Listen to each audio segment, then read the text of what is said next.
آپ نے دیکھا تھمبنیل میں کہ ہم نے لکھا ہے 70,000 لوگ بنا حساب اور کتاب جنت میں جائیں گے۔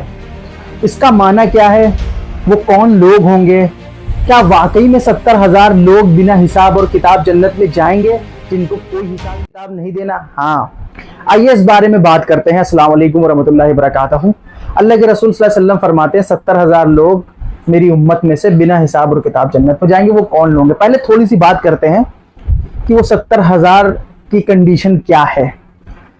بہت سارے لوگ آپ دیکھتے ہوں گے، خاص کر انڈیا اور پاکستان اور بنگلہ دیش میں، 3-4 ملکوں میں جب لوگ زیادہ بیمار پڑتے ہیں یا کبھی ان کا ایکسیڈنٹ ہوتا ہے یا گھر میں کوئی پورا بیماری زیادہ ہوتی ہے اور علاج بھی کراتے ہیں، تو اکثر پیچھے والے کچھ لوگ ہوتے ہیں۔ پیچھے والے کون؟ ماں باپ یا بہن بھائی، ایسے عقیدے کے جو کہتے ہیں جاؤ فال کھلا لو، جاؤ جھاڑ پھونک کراؤ، دیکھو کسی نے تمہارے اوپر کچھ کر تو نہیں دیا ہے، کوئی تمہاری روزی تو باندھ نہیں دیا ہے، تم کما نہیں پا رہے ہو، تمہارا ایکسیڈنٹ ہو جا رہا ہے، تم گھر میں رہتے ہو، تمہارا کام میں من نہیں لگتا۔ اس طرح کی ہزاروں لاکھوں باتیں، اور یہ بہت عام زندگی میں اور بہت عام مدعا ہے یہ، اور اس پر میں نے سوچا یہ ویڈیو بنانا بہت ضروری ہے، کیونکہ کتنے سارے لوگ اس میں آ کے بدگمانی کرتے ہیں، شرک کرتے ہیں، اور بڑا سے بڑا شرک کر ڈالتے ہیں اس میں، اور ان کو پتہ بھی نہیں ہوتا کہ یہ ہم کر رہے ہیں۔ آپ یہ سوچو اتنی ٹائم پر کون اتنا فری ہے؟ وہ کہتے ہیں سفلی عمل کر دیا، کوئی کہتا ہے الو کے خون سے کر دیا، کوئی کہتا ہے کیا کر دیا، کوئی کہتا ہے کیا کر دیا۔ آئیے اللہ کے رسول صلی اللہ علیہ وسلم کی حدیث سنتے ہیں۔ اللہ کے رسول صلی اللہ علیہ وسلم نے فرمایا، میری امت کے 70,000 لوگ بے حساب جنت میں جائیں گے۔ وہ کون لوگ ہوں گے؟ یہ وہ لوگ ہوں گے جو جھاڑ پھونک نہیں کرتے تھے، نہ شگن لیتے تھے، اور اپنے رب پر ہی بھروسہ رکھتے تھے۔ صحیح بخاری حدیث نمبر 6472 آپ چیک کر سکتے ہیں۔ اب آپ صلی اللہ علیہ وسلم نے کہا یہ کون لوگ ہوں گے، اور اپنے رب پر ہی بھروسے کا کیا مطلب ہے؟ کیا اس کا یہ مطلب ہے کہ میرے اوپر اگر کوئی کچھ کرا دے تو میں جھاڑ پھونک نہ کراؤں، میرے اوپر کوئی جادو ٹونا کرا دے تو میں نہ کراؤں، کوئی بدشگنی ہو جائے تو میں اس پر یقین کر لوں، بلی راستہ کاٹ دی، رات میں جھاڑو مت لگاؤ، چپل الٹی ہے، جھوٹے برتن مت رکھو، یہ سب شگنی کے کام ہیں، ایسے کر کے مت بیٹھو، منحوسیت ہوتی ہے، ایسے بہت سارے لا تعداد میں گنانے بیٹھوں گا تو ویڈیو 2-3-4 گھنٹے کا ہو جائے گا۔ تو شارٹ میں آپ کو بتا دیتا ہوں کہ وہ کوئی بدشگنی نہیں لیتے، ان کا عقیدہ یہ ہوتا ہے جو ہوا اللہ کی طرف سے ہوا، اچھی اور بری تقدیر پر ایمان رکھتے ہیں۔ یہ وہ لوگ ہوں گے جو 70,000 میں ہوں گے۔ اور اب آتا ہے جو جھاڑ پھونک نہیں کراتے تھے۔ جھاڑ پھونک کا معنی کیا ہے؟ اللہ کے رسول صلی اللہ علیہ وسلم کے اوپر جب جادو کیا گیا تھا تو اللہ تعالیٰ نے سورہ فلق اور سورہ ناس نازل کی تھی، دم کرتے تھے، اور بھی دیگر آیتیں ہیں جیسے اعوذ بکلمات اللہ التامۃ من کل شیطان وہامۃ ومن کل عین لامہ۔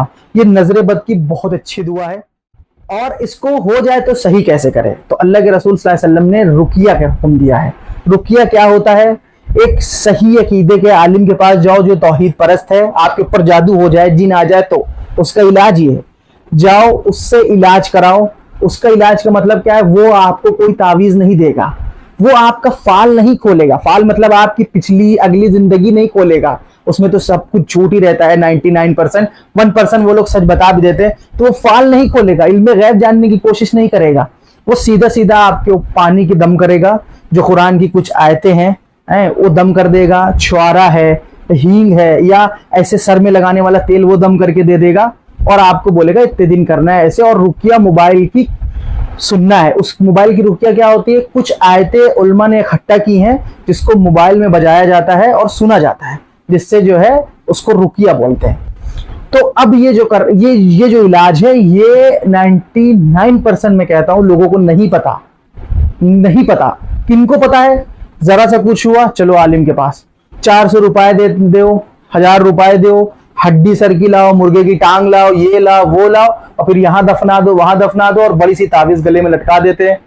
وہ یہ نہیں کرتے، اور تو اور رقیہ کرتے ہیں۔ اگر اس سے اللہ تعالیٰ ان کو شفا دیتا ہے تو ٹھیک، نہیں دیتا تو اپنے رب پر ہی بھروسہ کرتے ہیں، قرآن سے دم کرتے ہیں اپنے آپ کو، حدیث پڑھتے ہیں، اس میں جو دعائیں ہیں جیسے میں نے ابھی آپ کو دعا پڑھ کے سنایا اس پہ دم کراتے ہیں۔ تو یہ وہ لوگ ہوں گے جو کوئی بدشگنی نہیں لیتے، جو ہوتا ہے اللہ کی طرف سے ہوتا ہے، اور ایسے کسی ان پڑھ یا جاہل علماء کے پاس نہیں جاتے۔ میں اس لیے یہ بات کہہ رہا ہوں، شاید یہ کسی کو برا لگ جائے، جاہل میں اس لیے کہہ رہا ہوں کیونکہ ان کو سحور نہیں ہوتا علاج کرنے کا۔ تعویذ باندھ دیتے ہیں، کہتے ہیں یہ گڈھے میں دبا دو، یہ کر دو، وہ کر دو، دنیا کی چیزیں اور ان کا ایک بہترین بزنس اس سے چلتا ہے، تو ان لوگوں کے پاس مت جائیے۔ جس نبی نے ہم کو پانی پینے کا طریقہ بتایا ہو، لیٹرین میں غسل کا طریقہ بتایا ہو، استنجا کا طریقہ بتایا ہو، بیٹھنے کا طریقہ بتایا ہو، سیدھے ہاتھ سے پانی کا طریقہ بتایا ہو، تو اگر آپ کے اوپر جن یا کوئی جادو ہو جائے تو کیا وہ علاج نہیں بتائے گا؟ آپ خود اپنے مائنڈ سے سوچو۔ تو آپ صلی اللہ علیہ وسلم نے بتایا، اس کا عمل رقیہ ہے۔